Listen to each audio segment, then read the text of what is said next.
अहिले म थोरै भनिदिन्छु। अनि उहाँ चाहिँ धेरै धेरै समाजसेवा गर्नुभएको छ, करोडौँ करोड सेवा गर्नुभएको छ। त्यसै सिलसिलामा यहाँ हाम्रो मन्दिर बनाउनु भएको छ सरले पहिला। त्यो मन्दिर अस्तिको तोडफोडमा चाहिँ मलाई थाहा राम्रो छ, त्यो तोडफोड भयो।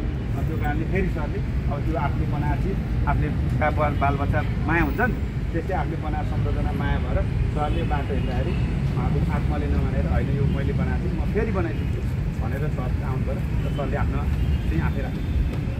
म 2011 साल वैशाख 3 गते कोसपट्टिमा जन्मियो है। म कुनै राजनीतिक दलको सदस्य होइन। मैले चाहिँ डिग्री चाहिँ ल्याबमा पढेँ होइन, दैविक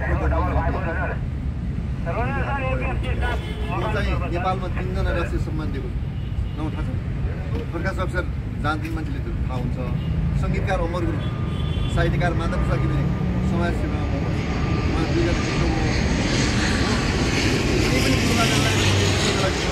कुनै पनि रूपमा तालिम जाँदाखेरि जुन पाएको पैसा यहाँ एउटा पालिकामा सहयोग गर्छु होइन। तपाईँहरू पनि अब धेरै पालिका होला। म 672वटा पालिकाकै प्रमुख सल्लाहकार, 60वटा जिल्ला समन्वय समितिकै प्रमुख सल्लाहकार।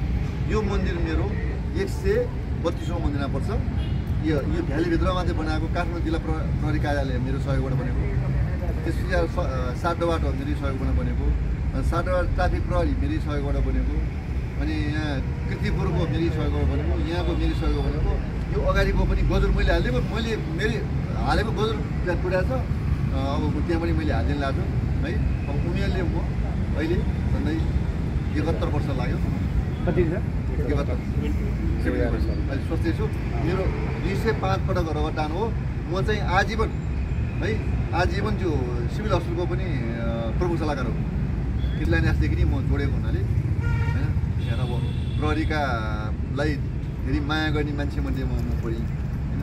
अहिलेसम्म म गरेँ। अब तपाईँहरूलाई एउटा अनुरोध के लाग्छ भने म रात बिरात कुनै टाइममा यो ट्राफिकसँग सहयोग गर्नुपर्ने हुन्छ। अब कोही भूकम्प लागेको हुन्छ, कोही बाढी पहिरो गएको हुन्छ होइन। अब यो यसरी चिनेपछि एउटा चाहिँ कसो ए समाजसेवीले हामी कहाँ पनि मन्दिर स्थापना गरेको भने मन्दिर भनेर त्यहाँ भएपछि पर्ला नपर्ने अर्कै कुरो तपाईँको यो जस्तै अब काठमाडौँ जिल्ला ट्राफिकको पनि मन्दिर बनाइदिएको त्यहाँ कहाँ नेपालभरि अब सबैभन्दा बढी मन्दिर बनेको उदयपुरमा त्रिवेणी नगरपालिकामा 65वटा मन्दिर बनाइदिएको त्यहाँ है।